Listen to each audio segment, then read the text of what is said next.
Assalamualaikum warahmatullahi wabarakatuh. Salam sejahtera bagi kita semuanya. Perkenalkan, nama saya Mukhtar Hedi Susila. Saya dari Kampus Sekolah Tinggi Ilmu Ekonomi Indonesia Surabaya atau disingkat dengan STESIA Surabaya. Pada kesempatan ini, saya akan menyampaikan pernyataan diri dosen dalam unjuk kerja Tridharma Perguruan Tinggi unsur pengajaran. Di kampus STESIA Surabaya ini, saya diamanai mengampu beberapa mata kuliah. Salah satu mata kuliah yang saya ampuh yaitu adalah mata kuliah praktikum statistika. Adapun deskripsi dari mata kuliah ini, yaitu mata kuliah ini merupakan mata kuliah wajib yang harus ditempuh oleh mahasiswa Prodi S1 Manajemen semester 4. Adapun bobot mata kuliah ini yaitu adalah 2 SKS. Mahasiswa boleh mengambil mata kuliah ini apabila mahasiswa yang bersangkutan sudah menempuh mata kuliah teori statistika pada semester sebelumnya. Kemampuan yang diharapkan yaitu mahasiswa mampu menjelaskan metode statistika yang sesuai dengan studi kasus, serta tampil mengaplikasikan metode statistika dan mampu menganalisis output hasil olah data dengan tepat. TPMK dari mata kuliah ini yang satu, mahasiswa mampu menjelaskan metode analisis statistika. Yang kedua, yaitu mahasiswa terampil mengaplikasikan metode yang tepat, yaitu metode statistika dengan memanfaatkan software statistika seperti SPSS dan Minitab. Untuk materi pembelajaran terdiri dari 16, ya, di mana 14 tatap muka dan 2 kali penugasan. Materi yang pertama yaitu perkenalan software statistika, 2 analisis statistika deskriptif, 3 time series analysis, 4 uji beda parametrik data berpasangan, 5 uji beda parametrik data tidak berpasangan, 6 uji beda non-parametrik data berpasangan, 7 uji beda non-parametrik data tidak berpasangan, 8 ANOVA one way dan two way. Materi ke-9 yaitu analisis regresi linear berganda untuk data primer. Materi ke-10 analisis regresi linear berganda untuk data sekunder. Pertemuan 11 atau materi 11 yaitu adalah analisis regresi logistik biner. 12 analisis regresi dengan variabel pemoderating. 13 analisis regresi dengan variabel intervening. Dan pertemuan terakhir yaitu review materi dan penugasan. Adapun sistem pembelajaran yang digunakan yaitu sistemnya itu blended, di mana sistem pembelajaran ini mix dari luring ataupun daring. Pada proses pembelajaran luring, mahasiswa akan bertatap muka secara langsung di kelas, dan untuk yang daring atau online, mahasiswa bisa mengikuti proses pembelajaran via Gmeet. Karena pada semester ini saya diamanai mengajar atau mengampuh 2 kelas, yaitu kelas reguler maupun kelas karyawan. Metode pembelajaran yang digunakan yaitu ceramah, diskusi, praktek, dan penugasan.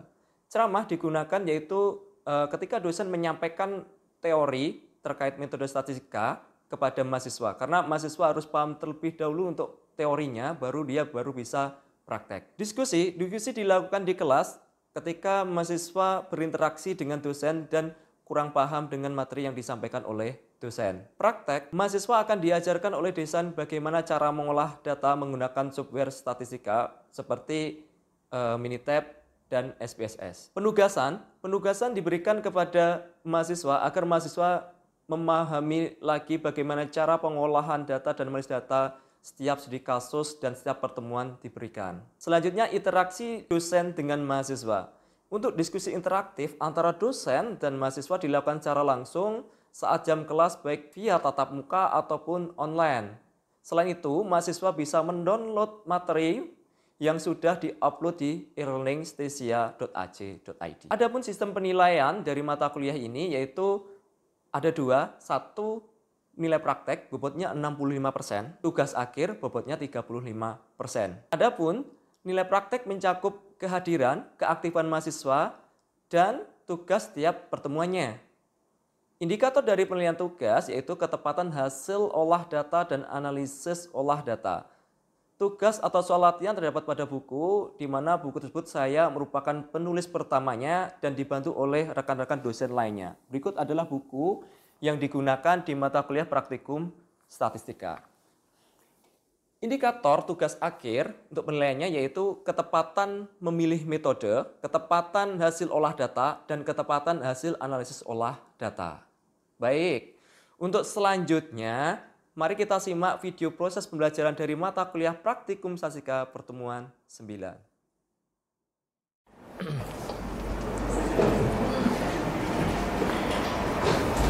Assalamualaikum warahmatullahi wabarakatuh. Oke, selamat pagi semuanya. Oke, saya ucapkan salam sejahtera bagi kita semua ya. Oke, seperti biasa untuk memulai perkuliahan pada pagi hari ini, marilah kita awali dengan bacaan doa. Doa menurut agama dan keyakinan masing-masing, dipersilakan.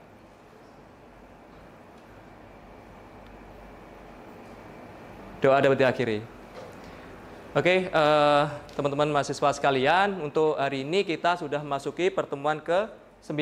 Jadi materi kita hari ini yaitu adalah analisis regresi linier berganda untuk data primer. Oke, untuk materi sebelumnya kita sudah belajar yaitu ANOVA ya, ANOVA 1W sama 2W.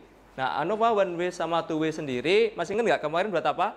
Untuk uji beda. Nah, hari ini kita akan belajar nih materi yang menurut saya ini adalah materi yang penting bagi teman-teman ketika nanti teman-teman menyusun skripsi ya.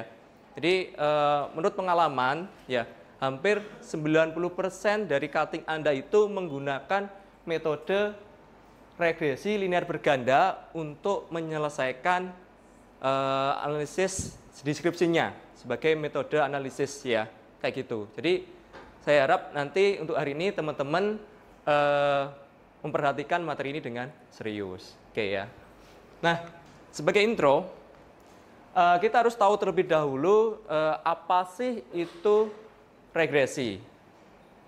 Ya, ini mungkin suatu hal yang baru bagi teman-teman ya.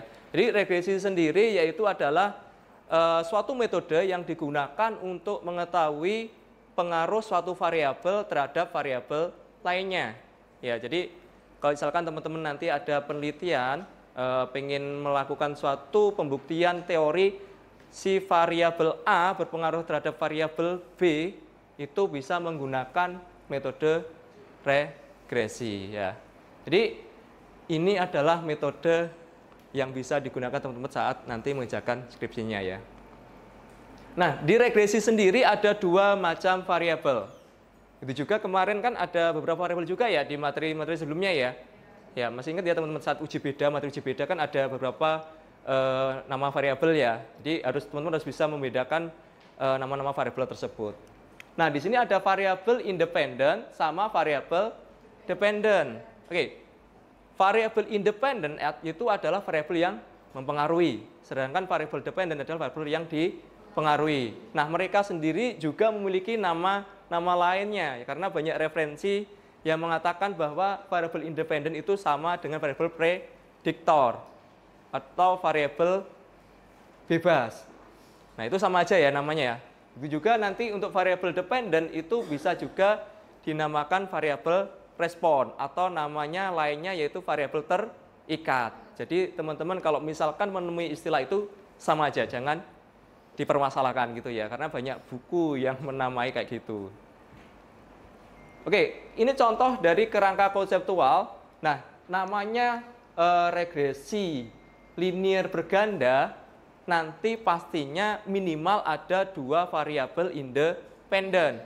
Kalau dia satu, belum bisa disebut berganda, dia hanya regresi linear sederhana. Nah, ini udah masuk ke model matematis. Ini kalau teman-teman manajemen yang nggak suka matematis, itu harus mampu menyesuaikan ya, gitu ya. Nah, ini adalah model regresi linear berganda. Ya, jadi namanya metode yang mempunyai model, dia akan bisa dibentuk persamaan matematisnya. Nah, misalkan ini adalah matematis dari regresi linear berganda dengan variabel independen sebanyak n. Maka dapat dituliskan Y sama dengan A plus B1, X1 plus B2, X2, hingga Bn plus Xn plus E. Ini Oke, karena judul topik kita hari ini yaitu adalah regresi linear berganda untuk data primer, jadi kita harus mengulang lagi apa itu data primer. Oke, di pertemuan pertama kita sudah mengenal beberapa macam struktur data, termasuk data primer. Oke, masih ada yang ingat apa itu data primer? Siapa barangkali ada yang masih ingat? Siapa ya? Sela, mungkin ingat? Sel, data primer itu apa? Oke, data primer masih ingat? Data primer? Ada yang masih ingat barangkali siapa? Data primer yaitu adalah data gimana? Oke, betul Fitri ya. Jadi data primer itu adalah data mentah atau data yang diambil langsung ke objek si peneliti. Ya, itu namanya data primer. Kita tanpa perantara mengambil datanya. Nah, ini adalah contoh bagaimana mengolek data primer menggunakan kuesioner. Ya, nanti di penelitian manajemen teman-teman pasti kalau yang fokusnya ke MSDM ataupun pemasaran ataupun juga keuangan ya, yang menggunakan responden itu namanya nanti data primer dan teman-teman perlu yang namanya kuesioner. Nah, kuesioner ini contohnya seperti di depan ini bentukannya ya. Di sini nanti ada skala Likert yang digunakan teman-teman untuk menilai. Nah, ingat teman-teman, di regresi tadi ada namanya variabel. Kalau di data primer sendiri nanti pasti teman-teman ada menemui yang namanya indikator. Indikator sendiri yaitu adalah penyusun komponen dari si variabel. Jadi teman-teman kalau nanti mengerjakan skripsinya, ketika mengerjakan skripsinya menggunakan data primer, perlu nanti yang namanya uji instrumen. Ada dua uji instrumen yaitu uji validitas sama reliabilitas. Nah, uji instrumen itu digunakan untuk kekonsistensian. Nanti alat teman-teman itu bisa mengukur atau tidak sih. Takutnya nanti ketika kita survei terus kita cobakan ke responden lain hasilnya berbeda, itu berarti namanya belum konsisten. Nah, syaratnya nanti dikatakan validitas, dia udah valid, nilai significant correlation-nya kurang dari 0,05. Dan dikatakan dia reliable yaitu ketika nilai Cronbach alpha-nya lebih besar dari 0,6. Nah, oke, sampai sini ada pertanyaan mungkin terkait materi ini. Ada pertanyaan terkait uji reliabilitas, validitas atau uji instrumen ini. Oke, ada pertanyaan? Oke, mungkin salah satu siapa? Nisa. Oke, Nisa, silakan. Kalau pertanyaannya apa? Bagaimana jika valid atau reliable? Oke, pertanyaan yang bagus dari Nisa ya. Jadi tadi ada pertanyaan dari Nisa, bagaimana ketika nanti hasil uji validitas sama reliabilitasnya tidak terpenuhi, ya, tidak valid atau reliable. Itu pasti kalau teman-teman survei dimungkinkan, bukan pasti ya, dimungkinkan akan menemui kasus seperti itu. Mungkin bisa jadi nanti validitasnya nggak terpenuhi atau sebaliknya reliabilitasnya nggak penuhi. Nah, teman-teman jangan khawatir kalau misalnya itu terjadi, nanti teman-teman bisa mengedrop indikator, ya sebenarnya bisa mengedrop salah satu indikator yang dia membuat tidak valid atau nilai korelasinya paling rendah, supaya nanti bisa terpenuhi validitas sama reliabilitasnya. Itu dilakukan terus-menerus hingga nanti kondisi valid dan reliable-nya terpenuhi. Gitu ya. Di analisis regresi linear berganda sendiri itu ada beberapa asumsi yang harus dipenuhi. Bisa disebut dengan namanya asumsi klasik. Itu ada pertama harus bebas dari kasus multikonitas, yang kedua harus residual berdistribusi normal, yang ketiga bebas dari kasus autokorelasi, yang keempat bebas dari kasus heteroskedal. Ini adalah 4 asumsi klasik yang harus terpenuhi di regresi linear berganda. Oke, sampai sini ada pertanyaan lagi? Silakan. Oke, Angel, silakan Angel, ada pertanyaan gimana? Oke, silakan. Ada salah satu nilai asumsi yang tidak terpenuhi, itu bagaimana cara mengatasinya? Oke, good. Jadi pertanyaan bagus lagi dari Angel. Tadi ada 4 asumsi ya. Nah, setiap asumsi itu ada penanganan tersendiri. Saya kasih contoh satu aja ya. Nanti lebih lanjut nanti pas saat kita sesi pembelajaran kita akan menemui kasus tersebut, kita akan atasi masing-masing. Misalkan nanti yang tidak terpenuhi yaitu uji normalisasi data. Kan tadi nilainya syaratnya kalau dia terpenuhi nilai sig-nya harus lebih besar dari 0,05. Dia dikatakan berdistribusi normal. Distribusi normal. Nah, ini ada caranya. Nanti teman-teman bisa menggunakan 2 cara. Yang pertama bisa transformasi data. Ini cara yang pertama untuk mengatasi tadi asumsi normalitas tidak terpenuhi. Nah, itu banyak transformasi data, bisa pakai learn, bisa pakai pangkat akar kuadrat, pangkat. Nah, itu banyak sekali ya. Nanti mungkin saat kita menemui kasus ini aja. Menyesuaikan dengan datanya. Yang kedua, bisa misalkan ini tidak sembuh di transformasi, nanti ada lagi kita bisa menggunakan namanya outlier. Kita mendeteksi outlier, terus kita mengeksklut data-data yang termasuk jadi outlier. Tapi saya tidak merekom yang outlier, karena kalau outlier itu membuang data ya. Eman-eman kalau data itu sudah dibuang. Nah, itu langkah pertama kita bisa menggunakan transformasi data ini. Supaya nanti asumsi normalitasnya terpenuhi. Nah, ini menurut saya perlu keahlian ya ini untuk menyelesaikan itu. Banyak ya, misalkan nanti multiko tidak terpenuhi itu bagaimana, itu nanti kita akan sambil jalan. Itu banyak cara untuk mengatasi, dan syarat di regresi linear berganda semuanya harus terpenuhi gitu ya. Oke, itu untuk uji asumsi klasik ya. Saya lanjut lagi ya.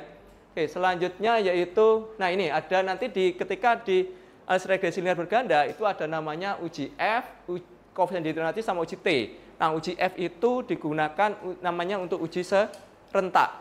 Sedangkan untuk koefisien determinasi itu untuk kebaikan model. Nah, itu berapa persen nanti variabel independen menjelaskan si variabel dependen, sisanya berapa persen dijelaskan oleh variabel lainnya. Nanti akan kita jelaskan saat prakteknya gitu ya.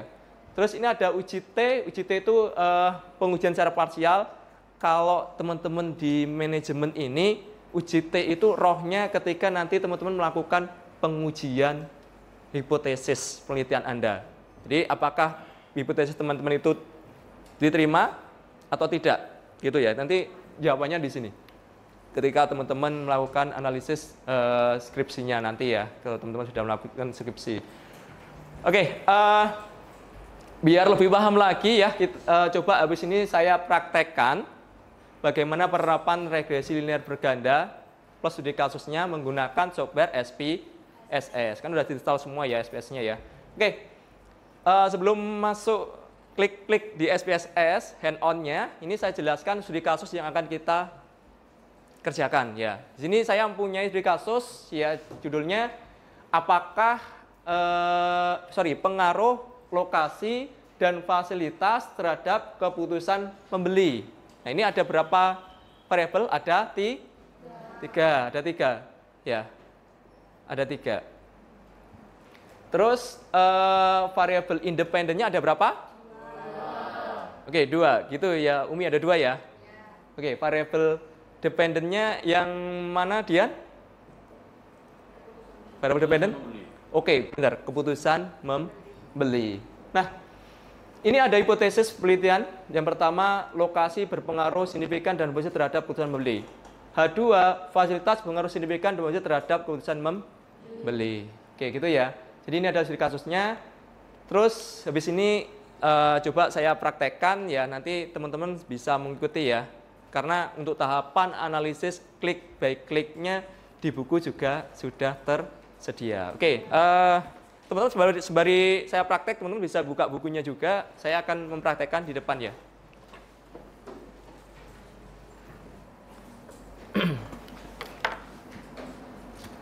Oke, izin saya buka SPS saya ya teman-teman ya. Teman-teman nanti bisa mengikuti. Nah, seperti biasa, karena ini sudah pertemuan 9, saya rasa teman-teman sudah expert semua ya bagaimana meng-load data atau open data dari Excel ke SPSS. Oke, pertama pilih file, open data. Nah, cari tempatnya di mana lokasi file tersebut. Jangan lupa ini ekstensinya dipilih Excel ya. Ini data Excel-nya saya open, terus di sini saya pilih ini data saya. Data dari studi kasus tadi ya.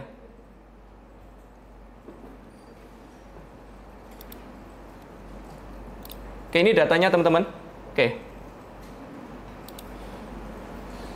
Nah, ini formatnya belum rapi, kita rapikan di variable view. Terus ini saya rubah untuk desimalnya 2, ini 2. Nanti teman-teman bisa mengikuti ya, bisa cek juga di komputer masing-masing. Bisa diikuti juga tahapannya di buku. Nah, ini untuk variabel L, lokasi, itu ada berapa indikator? Ada 4. Variabel F, itu ada berapa indikator? Ada berapa, Denny? F? Ada? Oke, good. Ada 3. Untuk keputusan membeli, ada berapa indikator, Fitri? Fitri? Oke, bisa dilihat di depan ada berapa? Oke, 3. Ada 3 ya. Oke, jadi L ada 4, terus F ada 3, KPM ada 3. Ya, jadi teman-teman paham ya.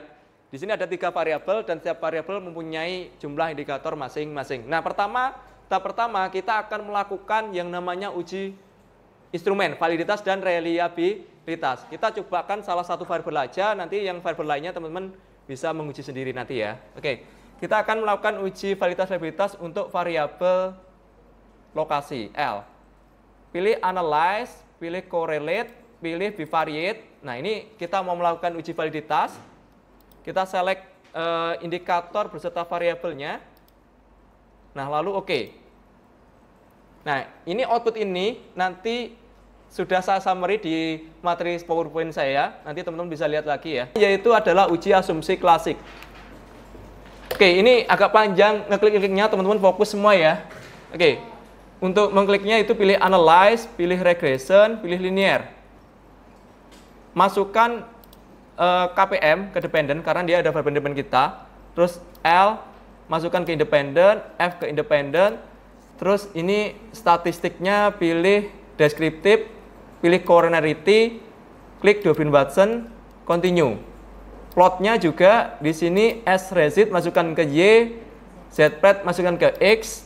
Jangan lupa untuk di standard residual plot dicek, continue. Jangan lupa save, simpan, pilih unstandardized, pilih continue. Lalu oke. Ini adalah outputnya regresi ini berbeda, tapi belum selesai semuanya ya teman-teman ya. Ini perlu kita lanjutkan lagi, yaitu namanya uji Kolmogorov-Smirnov. Pilih lagi, teman-teman siap ya. Analyze, terus pilih non-parametric test, legacy dialog, one sample KS. Masukkan unstandardized ke normal test variable ini. Lalu pilih OK. Nah, terakhir kita melakukan uji Glasser. Perlu kita transform data terlebih dahulu. Perlu pilih transform, compute variable, pilih ABS underscore res. Di sini juga ABS, dynamic expression-nya, ABS buka kurung. Nah, tutup kurung lagi, res. Lalu OK.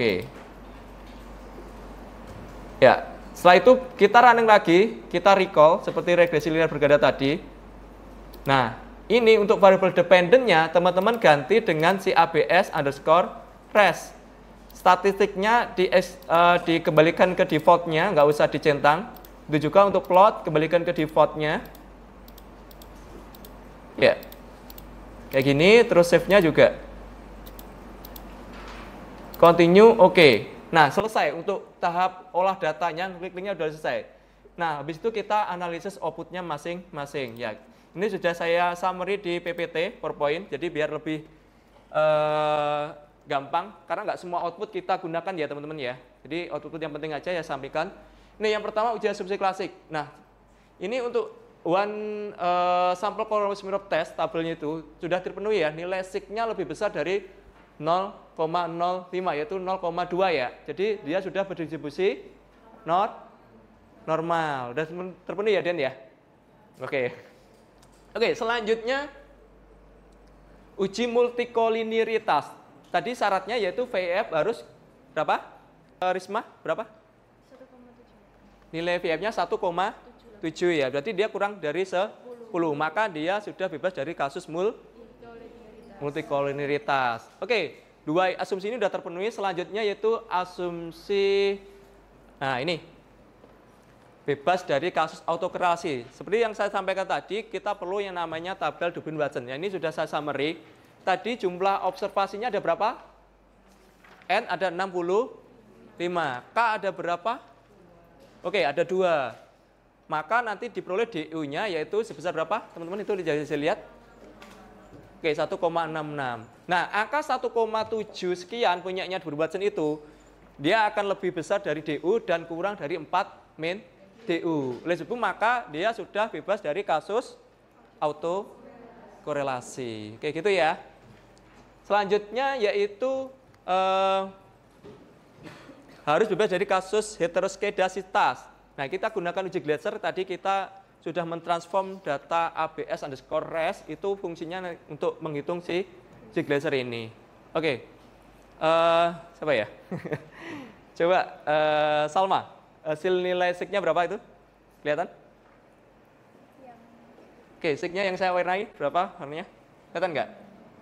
0406. Oke, lebih ya semua ya. Jadi nilai L-nya lebih besar dari 0,05, F-nya lebih besar dari 0,05 gitu kan ya? Oke, oleh sebab itu dia sudah bebas dari kasus heteros atau belum? Oke, sudah. Sudah ya. Jadi untuk semua asumsi sudah terpenuhi belum berarti? Sudah. Oke ya. Jadi kan tadi disyaratkan si regresi linear berganda itu memenuhi 4 asumsi tersebut. Nah, ini selanjutnya hasil uji F dan koefisien determinasi. Uji F tadi digunakan untuk uji apa tadi? Angel, untuk uji F itu untuk apa tadi? Uji asumsi klasik. Uji F. Ayo, ingat uji F untuk uji Beda. uji serentak. Oke. Jadi nilai uji F-nya yaitu di sini 0,00 ya. Atau bisa dibilang kurang dari 0,05. Oleh sebab itu secara simultan si variabel F L atau si independen dia berpengaruh signifikan terhadap si KPM, atau bahasa lainnya model sudah fit, atau bahasa lainnya lagi apa? Minimal ada salah satu variabel F atau L berpengaruh signifikan terhadap KPM. Itu ya, ada 3 bahasa ya nemukan dari referensi buku-buku gitu ya. Oke, yang mana? Oke, L saja ya. Oke, L saja yang berpengaruh signifikan. Yang F enggak ya? Oke, sekarang L dia berpengaruh positif atau negatif? Oke, positif. Jadi yang diterima hipotesa kita hanya satu ya. Yang F tidak bisa diterima karena dia tidak berpengaruh signifikan. Jadi dari hipotesa dari studi kasus tadi dapat disimpulkan bahwa si L dia berpengaruh signifikan dan positif. Nah, angka 0,527 itu menunjukkan ketika nanti lokasi nilainya naik satu satuan, maka si keputusan membeli dia akan naik sebesar 0,527. Nah, itu arti angka tersebut, dia pengaruh positif kayak itu. Oke, ada pertanyaan? Oke, silakan Fitri. Tapi uji F sama uji T ini harus signifikan ya Pak? Oke, pertanyaan dari Fitri, apakah kan ada itu, mungkin Fitri pernah baca punyanya skripsi ya, teman-teman cuttingnya, karena kebanyakan dia pengaruh signifikan.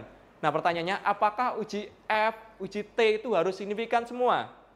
Jadi jawabannya apa? Tidak harus. Ya, karena kita mengolah berdasarkan data ya, kita nggak bisa membohongi dari hasil data. Jadi ketika nanti uji F-nya tidak fit ya nggak masalah. Berarti memang tidak ada pengaruh signifikan dari si variabel independen terhadap dependen. Begitu juga hasil uji T, kalau dia tidak berpengaruh ya udah berarti memang nggak mengaruh, kesimpulannya kayak gitu kan ya. Oke, teman, ini adalah materi kita hari ini yaitu terkait regresi linear berganda. Mungkin ada pertanyaan lagi selain dari mahasiswa terkait metode analisis regresi linear berganda ini, karena ini metode favorit dari cutting-cutting Anda untuk mengerjakan skripsinya. Silakan kalau ada pertanyaan lagi. Oke, nggak ada? Oke, kalau nggak ada bisa saya selesaikan ya untuk pertemuan hari ini ya. Ya, nanti teman-teman bisa dicoba, di situ ada tugas nanti di rumah dikerjakan sebagai evaluasi teman-teman untuk mengerjakan dan memahami si regresi linear berganda ya. Oke, karena nggak ada pertanyaan, nggak ada lagi, kita siapkan ya materi minggu depan, yaitu bisa dicek di buku ya.